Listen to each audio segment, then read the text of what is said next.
সবাইকে আমন্ত্রণ আন্তর্জাতিক সংবাদে। শুরুতেই জানাবো সংবাদ শিরোনাম।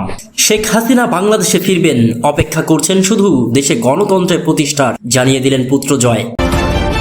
এরপরই জানাবো বাসযোগ্য নেই গণভবন, অন্তর্বর্তীকালীন সরকারের প্রধান উপদেষ্টা ডক্টর মোহাম্মদ ইউনূস থাকবেন অতিথি ভবন যমুনায়।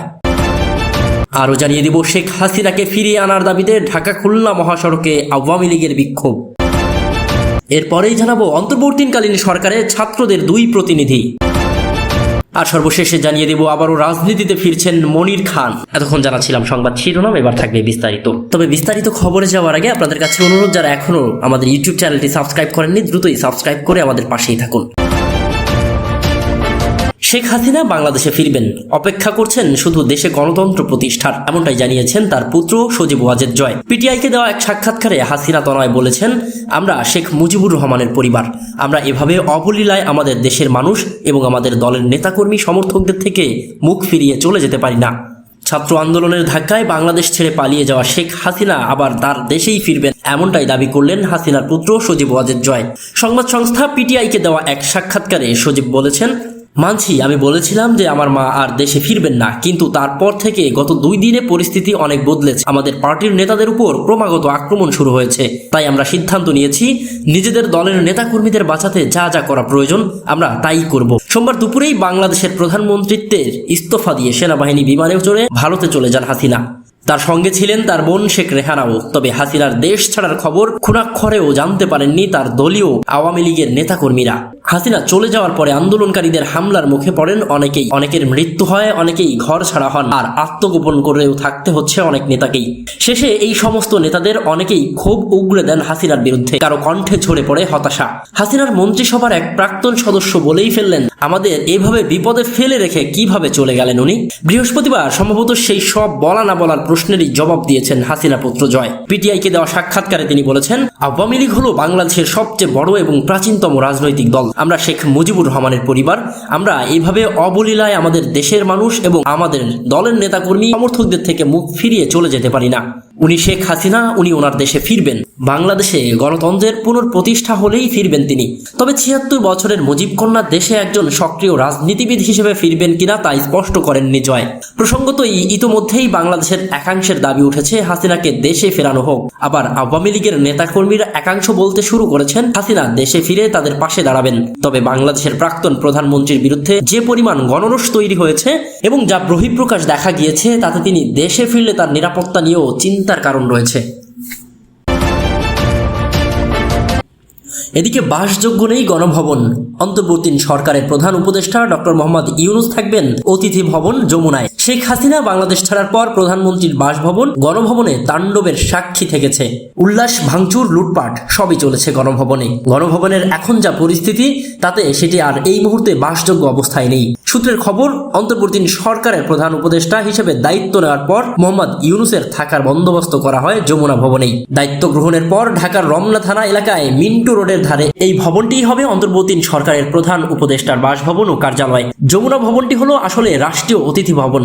অতীতে যখনই প্রধান উপদেষ্টার নিয়োগের প্রয়োজন হয়েছিল, তাদের থাকার ব্যবস্থা করা হয়েছিল এখানেই। 1996 সালে তত্ত্বাবধায়ক সরকারের প্রধান উপদেষ্টা ছিলেন প্রাক্তন বিচারপতি হাবিবুর রহমান। সে সময় তার থাকার বন্দোবস্ত করা হয়েছিল যমুনাতেই। এরপর 2001 সালেও তত্ত্বাবধায়ক সরকারের প্রধান উপদেষ্টা লতিফুর রহমান ছিলেন যমুনায়। আর 2008 সালে যখন সেনা নিয়ন্ত্রিত তত্ত্বাবধায়ক সরকার ছিল, তখনও প্রধান উপদেষ্টা ফখরুদ্দিন আহমেদ তার থাকার ব্যবস্থাও করা হয়েছিল এই যমুনাতেই।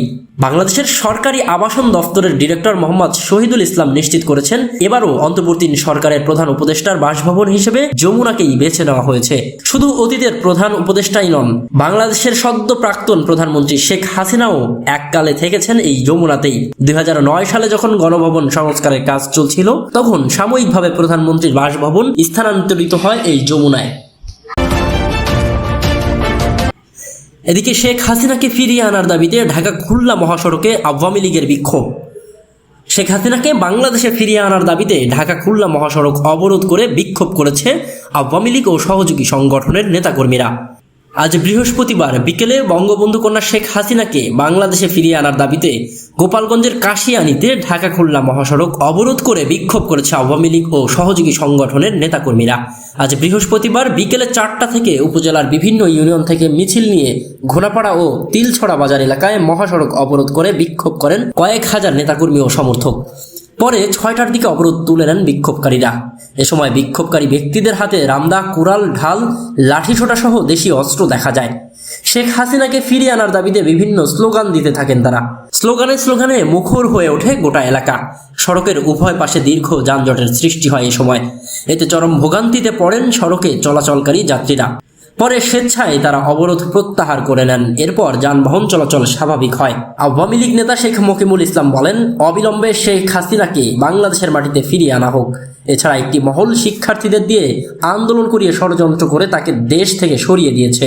তারা এর বিচার চান, এজন্য আমরা মহাসড়কে অবস্থান নিয়েছি। শেখ হাসিনাকে ফিরিয়ে না আনা পর্যন্ত কর্মসূচি পালন করে যাবেন তারা। এদিকে অন্তর্বর্তীকালীন সরকারে ছাত্রদের 2 প্রতিনিধি। অন্তর্বর্তীকালীন সরকারের প্রধান উপদেষ্টা হচ্ছেন নোবেলজয়ী অর্থনীতিবিদ ডক্টর মোহাম্মদ ইউনুস। আর এর সঙ্গে 16 জন উপদেষ্টার একটা তালিকাও পাওয়া গেছে।